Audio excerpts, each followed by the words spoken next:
Hola, somos Francisca Beiza, Rosario Espinosa, Verónica Fernández y Amalia Hidalgo. Y presentaremos el tema de cerebro e irrigación encefálica. Estas son las etapas de formación del encéfalo. Primero tenemos el proencéfalo, luego el mesencéfalo y el romboencéfalo. En primer lugar, hablaremos de los lobos del cerebro. Aquí podemos observar en color verde el lobo frontal, que se encuentra anterior al surco central y lateral y superior al surco del cíngulo. En amarillo, el temporal se encuentra por posterior al surco central, superior al surco lateral, entre el borde inferior y medial de los hemisferios y el surco colateral. En azul se encuentra el parietal, que está entre el surco lateral y el borde inferior del hemisferio, entre el borde medial de los hemisferios y el surco colateral. Y en morado, el occipital, que está posterior al lobo parietal y temporal y posterior al surco parieto-occipital. En esta imagen podemos apreciar el lobo de la ínsula, bajo el surco lateral. El lobo de la ínsula presenta dos surcos, el circular y el central. El lobo límbico está formado por tres anillos. El primero está formado por el giro paraterminal, el giro del cíngulo, el giro hipocampal o parahipocampal. El segundo está formado por el indicium gricium, el giro dentado y el hipocampo. El tercero está formado por el fornix, la fimbria del hipocampo o el cuerpo franjeado.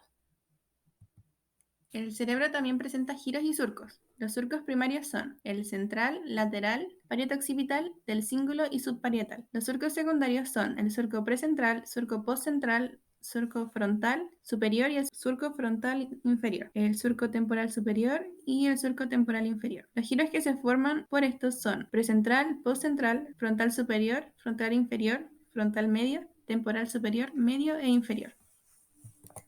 Los surcos secundarios que se pueden ver aquí son el surco olfatorio, surco orbitario, surco temporal inferior, surco occipitotemporal, surco colateral, surco calcarino y además se ve el surco lateral que es primario. También se puede ver la fisura longitudinal. En esta vista sagital se observan los giros cigomático y del cíngulo, además del hipocampal, el indicium gricium, giro intralímbico, el paraterminal y el dentado. También se encuentra el lobo límbico. En cuanto a los surcos, se encuentran los del cíngulo, el central, precentral, surco del cuerpo calloso, surco parieto-occipital y surco calcarino. En esta vista superior se observa la fisura longitudinal que separa el hemisferio derecho del hemisferio izquierdo. Aquí podemos ver las áreas funcionales de la corteza cerebral. En fucsia tenemos el área de las funciones mentales superiores. En verde oscuro tenemos el área promotora. En azul el área de función Broca o del lenguaje.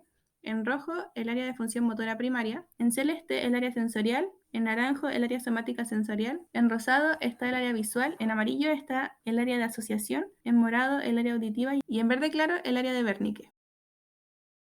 El telencéfalo se organiza en sustancia gris, que contiene el soma de las neuronas y se encuentra en la corteza y el núcleo. Contiene los núcleos basales, caudado y lentiforme, que se divide en putamen y globo pálido. Después tiene sustancia blanca, contiene los axones de las neuronas y se encuentra bajo la corteza cerebral y rodeando los núcleos basales, es decir, las comisuras cerebrales. Las sustancias se unen por medio de fibras nerviosas.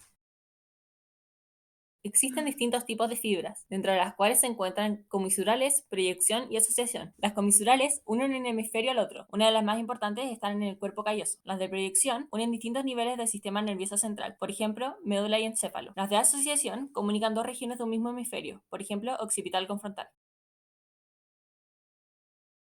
Ahora veremos la irrigación encefálica. Las arterias que se dividen e irrigan el cerebro son la arteria carótida interna, la arteria vertebral, la arteria carótida y la arteria subclaviana. Aquí podemos apreciar algunas de las arterias que irrigan el cerebro. Algunas de estas son la arteria cerebral media, arteria del surco central y la arteria temporal inferior. En esta imagen se puede apreciar arterias que están más internas, como por ejemplo la arteria cerebral anterior, arteria pericallosa y arteria cerebral posterior. Estas son algunas de las arterias que podemos encontrar en un plano coronal: arteria comunicante y arteria cerebral media y anterior. En el polígono de Willis podemos encontrar las siguientes arterias: arteria cerebral media, arteria comunicante anterior, arteria cerebral anterior, arteria estriada medial, arterias centrales anteromediales, arterias centrales posteromediales, la arteria basilar, arteria carótida interna, arteria cerebral posterior, arteria vertebral, arteria espinal anterior, las arterias pontinas, arteria laberíntica, arteria cerebelosa inferior, anterior e inferior posterior, entre otras. La vía madre es una lámina conjuntiva laxa, rica en arteriolas y vénulas que se insertan en los surcos del cerebro y forman una tela que se llama tela coroidea.